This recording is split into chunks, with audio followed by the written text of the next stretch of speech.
Hi, everyone. Here is my example for our constructionism um, theory and model.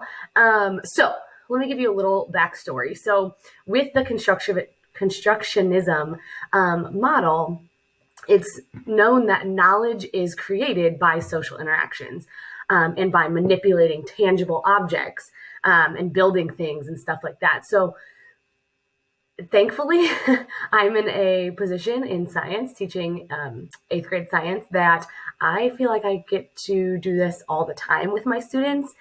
We are constantly building and creating with our hands to figure out the answers to a question or a problem.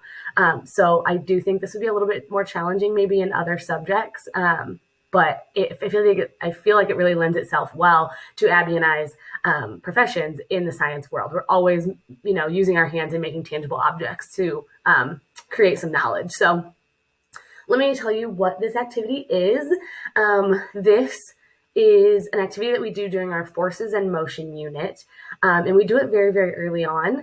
There's a series of ones that we do like this in our unit, but I basically, at the beginning of the unit, we talk about the formula for how to calculate force, which is F equals ma. But I don't really explain much more than that. It's just really force equals mass times acceleration. We talk about the definitions of like what acceleration is, what mass technically is, but that's really all we talk about.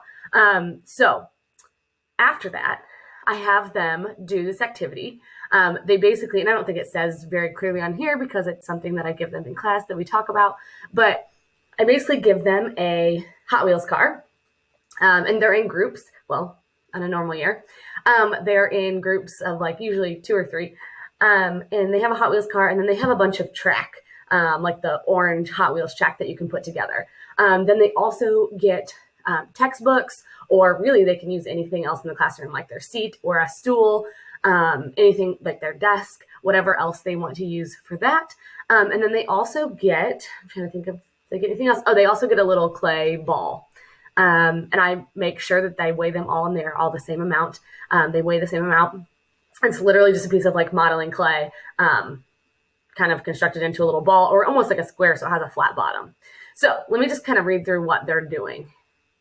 So their challenge is that they're supposed to use the clay to do an experiment, basically create their own experiment to determine how mass affects the motion of an object. So our hypothesis is, how could we well, they're supposed to make a hypothesis. How can we manipulate our ramp? We're going to make a ramp for our Hot Wheels car to go down to get the clay to travel the furthest distance after hitting a wall. So basically what's going to happen is the car is going to go down the ramp. It is going to hit a wall, which is just a marker taped to the table. It's going to hit the wall, and the clay, they're going to learn that it flies off, and that's a whole nother lesson on inertia. But that is what they're going to learn. However, we're trying to figure out an experiment to figure out how we can make the clay go further. And that has to do with mass times acceleration. So if you look down here in their little table, the only thing they're manipulating right now is not the mass. The mass of their car is the same, and the mass of the clay ball is the same. So they just put their clay ball on top, like sits on top of the Matchbox car. And then right now they're just changing the variable of the ramp. So they can add more track, like to make it longer. They can add less track. They can make it higher. They can make it lower.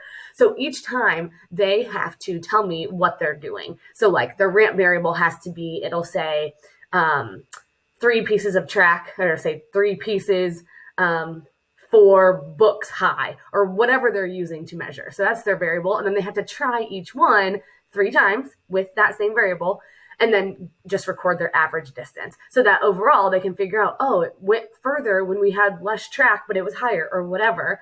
And then they can keep manipulating after that. So then we come to reflection questions, which is basically them constructing the knowledge by doing the experiment. They're using hands-on tangible objects to create their knowledge. And so like the questions that I ask are, what 2 objects are in motion? Pretty obvious. What is the external force being exerted on those objects? Number 2 says, when the clay object is on the car, it travels in the same direction as the car. When it is thrown from the car, in what direction does it go? Why does the clay go in that direction? Again, that's all about inertia. And then same with the next question. But why I like the next question is that another part of constructionism is using real life experiences. And granted, we're not actually going out in a car and testing seatbelts, but we are trying to create an assignment or an experiment that resembles that real life experiment or that real life scenario, so that they have something to relate to. They can literally sit there and be like, oh, that makes sense why we wear seatbelts. Otherwise, we hit a wall or we hit something and we would fly out of the car. So like they actually start to understand that and construct that knowledge just by reading that question. I don't walk them through this question. They just start learning that on their own and figuring it out on their own. And yes, then we go over and talk about all the things, but they are physically constructing that own knowledge after they are, building their things. So the last question is just make a prediction about what would happen if you increase the mass. So then we ended up doing that as well. Made a bigger clay ball and a smaller clay ball, and to see how that affects, because again, F equals ma. So we had to figure out if your acceleration is this and your mass is this, what your force would be. So anyways, sorry, that was kind of long-winded and just really told you all about the assignment. But I hope that makes sense. Really, any STEM activity, I think, that you do, as long as it's A, applicable to something you're supposed to be teaching and not just like for fun, and B, if it is especially applicable to a real life scenario, you're really doing constructionism. So pretty simple stuff, but kind of fun, and the kids love it.